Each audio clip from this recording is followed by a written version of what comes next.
and they are an organ. If you watch MSNBC, I contend that you will see the future, because they are laying the ground for a horrible event that will be, is what they're laying the ground for, anything from the right. There's some awful event, and I fear this government, this administration, has so much framework already prepared that they will seize power overnight before anybody even gives it a second thought. Well, I think because of what you're doing with your television show, your radio show, what we're all doing here, I don't think they're going to be able to seize it overnight without anybody knowing about it. And you talk about the organized groups that they've got. Let's look at the healthcare situation, what's happening right now. The genuine passion, the real passion is in individual Americans' hearts and minds. Individuals are showing up. They may be going to the web to find out where these town halls are, but they're showing up because individually they don't want any part of this. The Obama army has to be bought and paid for. The Obama army has to be given marching order. The Obama army is not showing up with any passion for Obama's issue, which is health care. They're showing up because they've been instructed to by bosses. Now, this army that you're going to reveal tomorrow is probably going to be much the same way. And I'm going to tell you something, Glenn. Passion, love of country, I know. Truth is going to outmaneuver and overpower fake passion, trumped up people who are just given marching orders and sent out to act in a certain way. We may be looking at Barack Obama destroying the Democrat Party. It's too soon to say that now, but we may be looking at that happen. There are reasons for optimism, but you are right. It is a dangerous time. It's the most dangerous time in my life for freedom and liberty in this country. I will tell you, a lot of people would say, well, that's Rush Limbaugh. He's, this is hyperbole, et cetera, et cetera. Would you agree with me, Rush, that this is not conservatives or Republicans or independents talking about this because they don't like Barack Obama? These are Americans. I'm an American. I'm speaking to you as an American. This is bad for anyone unless you're in the power circle. You don't want to go down this road with what they're proposing with the FCC. No, and I don't want to go down the road with anything you're proposing on anything, Glenn. And but you ask an interesting question. People going to react to you or me simply because, well, it's hyperbole. That's what these guys do. My first hour yesterday was chronicling how this man is systematically dismantling our ability to gather intelligence to protect ourselves against an attack. He is purposely using his attorney general to make the United States the villain of the world. And I'm going to tell you, folks, from the bottom of my heart, I am uncomfortable thinking and saying these things about a man who's been elected president of the United States. It is terribly upsetting and disconcerting, and I wish I didn't think it, and I wish I didn't have to say it. But there's no way to sugarcoat it. This is not politics as usual. This is not left versus right. This is not Republican versus Democrat. This is statism, totalitarianism versus freedom. And if these people are allowed to go where they want to go unchecked, then some people, a lot of people, I don't think half the country, but close, will wake up one day and find, my God, what the hell happened? Because this is not what they voted for. They had no intention of this. They thought they were getting something entirely different. And it is, it's a responsibility that we all have, being honest and earnest to inform people of what these possibilities are, because they are very real. More with Rush Limbaugh next. Well, I'm a recovering alcoholic. I've lost everything already one time in my life. But I learned something. I am better and stronger for it. I didn't need a bailout to get back on my feet. I just needed to rediscover my values and my principles. I have told my audience for years, after I sobered up, I admitted I was a dirtbag, man. I was a dirtbag. I have tried my hardest to not be a dirtbag anymore. I still make mistakes. But you know what? They can take my job. They could take my wealth. That's okay. Because I've been rich and I've been poor. But I was only truly miserable when I was lying to myself or to others.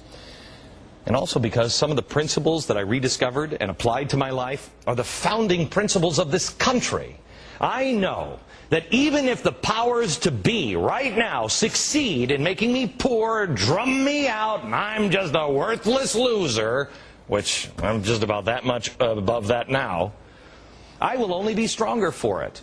And I will use American ingenuity and my ingenuity to pull myself up, and I will find another way to get this message out on a platform that will be 1,000 times more powerful. Because of my faith, I know how this story ends. The truth shall set you free. America, you prepare to witness mighty and powerful miracles in your lifetime. And a listener of mine, she wrote it after a show a couple of days ago, and she sent it to me. I read it on the radio. I put it up on my website because I want you listen to it, and you tell me if this isn't how you feel. If it's not cool. If it is, you go to the website at glennbeck.com and you sign your name after this. This is unbelievable. This is exactly how I feel. She writes and she says, my name is Janet Contreras. I am a concerned, homegrown American citizen. I've been a registered Democrat all my life. Before the last presidential election, I registered Republican because I no longer felt the Democratic Party represents my views or on important issues that they were going to pursue. I now no longer feel that the Republican Party represents my views. The fact is, I no longer feel any political party or representative in Washington represents my views or works to pursue issues important to me. There has got to be someone in Washington. Please tell me who you are. Please stand up and tell me you are there and are willing to fight for our Constitution as it was written. Please do it now. You might ask yourself what my views and issues are that I would feel so horribly disenfranchised by both major political parties. What kind of nut job am I? Will you please tell me? Well, these are my views and issues for which I seek representation. First one she lists is illegal immigration. I want you to stop coddling illegal immigrants. And I want you to secure our borders, close the underground tunnels, stop the violence and trafficking and drugs and trafficking in people. No amnesty, not again, been there, done that, no resolution. P.S. I'm not a racist. This shouldn't be confused with legal immigration. Then she says the TARP bill. I want it repealed.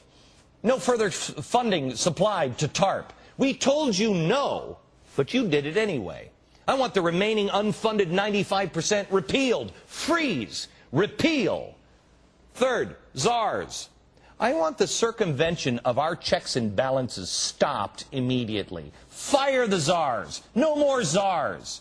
Government officials answer to the process, not the president. Stop trampling on our Constitution and honor it. Then there's cap and trade. The debate on global warming, it's not over. There's more to say. Universal health care, I'm not going to be rushed into another expensive decision. Don't you dare pass this in the middle of the night and then go on break. Slow down. Growing government control. She writes, I want states' rights and sovereignty fully restored. I want less government in my life, not more. Shrink it down. Mind your own business. You've got enough to do with your real obligations. Why don't you start there? ACORN. I don't want ACORN or its affiliates in charge of our census. I want them investigated. I also do not want mandatory escrow fees contributed to them on every real estate deal that closes. By the way, did you know that happens, America? Stop all the funding to ACORN and its affiliates pending impartial audits and investigations. I don't trust them with the taking of our census or with our taxpayer money. Face up to the allegations against them and get it resolved before the taxpayers get any further involved with them. If it walks like a duck and talks like a duck, hello? Stop protecting your political buddies. You work for the people. Investigate. Redistribution of wealth. No.